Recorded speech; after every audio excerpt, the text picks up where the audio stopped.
սա ինչով եք նախ պայմանավորում եւ երկրորդ հարցը տեսնում ենք, որ այս դատական պրոցեսներին զուգահեռ այլ ճնշումների են արժանանում այլ քաղաքացիներ տարբեր դրվագներով, հերթը նույնիսկ հասել է վեհափառի այսպես ազգուտակին, ինչու։ Նախ հարգելի լրագրողներ, շատ բարդ է տրամաբանություն եւ արդարադատություն ընտրել այս իշխանությունների գործողությունների մեջ։ Դուք առավոտվանից մեզ հետ միասին արդեն 3-րդ անգամ այսօր այցելում եք այս հակակոռուպցիոն դատարան եւ դատախազության նման հապճեպ միջնորդությունները այստեղ տրամաբանություն փնտրելը կարծում եմ աշնորհակալ գործ է, իսկ այս իշխանությունների արդարադատության եւ ժողովրդավարության արժեքների վերաբերյալ խոսելը կարծում եմ անիմաստ է, որովհետեւ ինչքան իրենք խոսեն ժողովրդավարության բաստիոն լինելու մասին, այնուամենայնիվ տասնյակ քաղաքական բանտարկյալների առկայությունը խոսում է մի կարևոր փաստի մասին, որ Հայաստանը միլիոնավոր կիլոմետրերով հեռու է ժողովրդավարությունից եւ հստակ քայլերով գնում է դեպի, չգիտեմ, քաոս ասեմ, հակաօրինական ռեժիմ ասեմ, ես չգիտեմ, բայց սա պրոբլեմատիկ է։ Բարձրականքը ինչու համարժեք չի։ Ես հիշում եմ, մինչև 2018 թվականը շատ ակտիվ էր Եվրոպացիքի արևմտյան, ասեմ։ Միջազգային տարբեր այսպես դերակատարների, իրավապաշտպան կառույցների, նույնիսկ Հայաստանում գործող միջազգային կառույցներ։ Ես համոզված եմ, որ եթե նույնիսկ այստեղ ինձ ձեզ չասեմ, ձեզ զրգարտայինների կյանք, այստեղ ճակատից գյուլեն, կարծում եմ արևմուտքը ոչ մի բան չի անի, որովհետև արևմուտքը որևէ խնդիր չունի, արևմուտքի նպատակն է այս իշխանություններին քաջալերելը, այս իշխանությունների պատվեր տալը եւ երրորդ հանրապետության բոլոր ժողովրդավարական ինստիտուտների իսպառ քանդումը, ոչ միայն ազգային, այլ նաեւ ժողովրդավարական ինստիտուտների։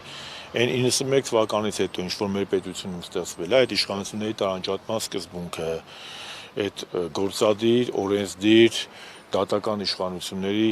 հնարավորինս կայացված լինելը, եկեղեցու պետությունից անջատ լինելը,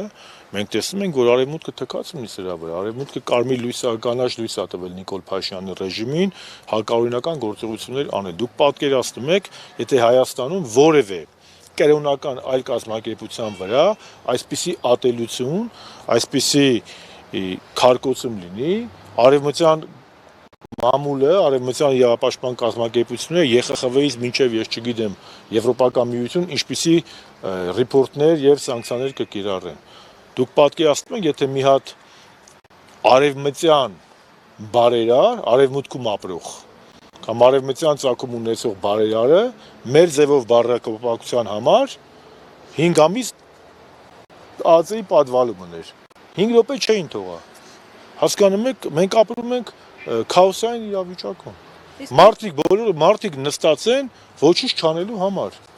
Այսինքն յուրաքանչյուրին կարա մի հատ մատնություն, սուր մատնություն անի, գամբռնեն տանեն։ Մեր ժամանակ, երբ որ ես ազգային ժողովի փոխնախագահ էի, արևմտյան գործընկերները, իրավապաշտպան կազմակերպությունները մեզ հորդորում էին, որ օրենքները փոխենք ու մենք փոխել ենք, որ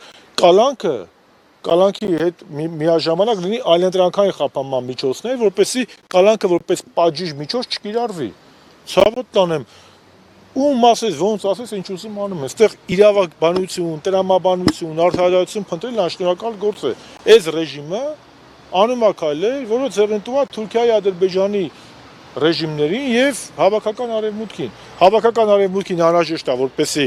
ռուսական եւ իրանական ազդեցությունը կամ հայ-ռուսական բարեկամությունը ու հայ-իրանական բարեկամությունը հնարավորինս չեզոքացվի, իսկ Թուրքիան ու Ադրբեջանը պետք է առհասարակ հայկական գործոնը չեզոքացվի։ Հիմա դվավ ադնում իրանք դաշին կազմած անում են։ Ամեն դեպքում լավ ամոթ չի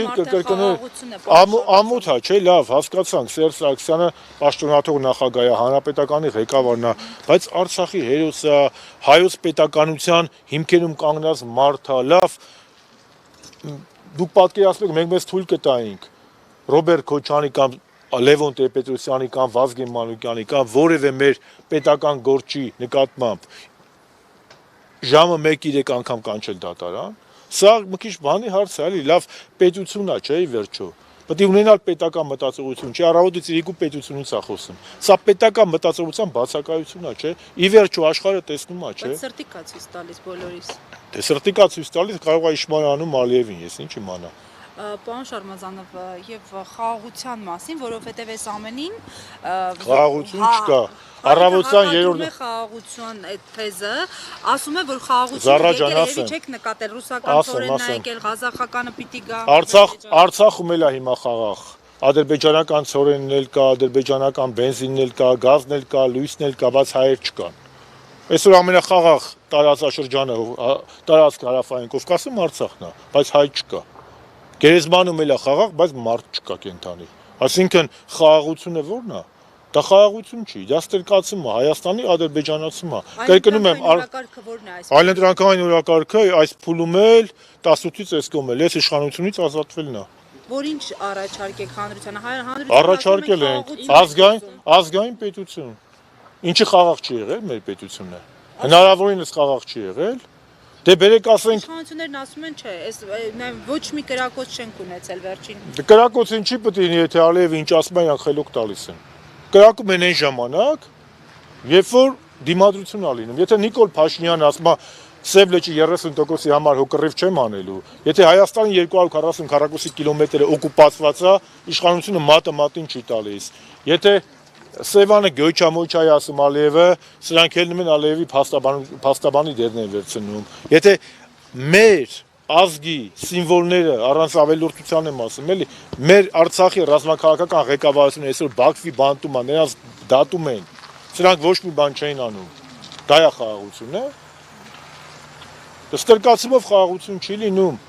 Մենք Հայաստանի 3 իշխանություններն էլ մինչև Նիկոլ Փաշինյանը որևէ մեկը խաղաղությանը դեմ չեղել, ընդհակառակը մենք եղել ենք խաղաղության ջատագովներ եւ դրա համար ենք Արցախյան հիմնահարցում եղել բացառապես Մինսկի խմբի համանախագահության հովանու ներքո կոմպրոմիսների միջոցով, բանակցություններով խնդիրներ լուծելուն, բանակցություններով եւ նախաձեռնել ենք հայ-թուրքական ֆուտբոլային դիվանագիտությունը։ Այդ Հայաստանի Հանրապետությունը երբ է խնդրեմ ստեղծել հարևանների հետ հարաբերություններում։ Երբ Հայաստանի Հանրապետության որևէ ղեկավար տարածքային պահանջ Ադրբեջանի կամ Թուրքիայի նկատմամբ ունեցել է, իհարկե ոչ։ Եթե տարածքային պահանջ ունեցել է, ապա Նիկոլն է եղել։ Ինքն է ելել մեծ խոսացել։ Արցախը Հայաստան։ Ինչ ասես ասել է։ Ինչ ասես։ Տիգրան Մեծից ինքը չէր օրինակ բերում Ալիևի հետ բանում, բանակցություններում։ Հիմա մեզ մեղադրում է պատմական Հայաստան։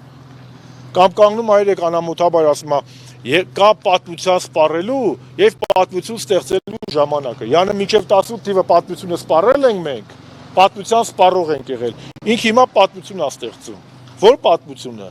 որ Արցախում հայ չկա, պարտության պատմությունը, ինքը պատմության ստեղծող չի, ինքը պատմության սպառող է։ Իսկ մենք այդ պատմության հիման վրա հաղթանակած պետություն ենք ունեցել։ Եվ այո, 30 տարիները 88-ից 2018 թվական 1000 հատ Նիկոլ Փաշինյանը լինի իր աշինցու պատմաբաններով մնալու են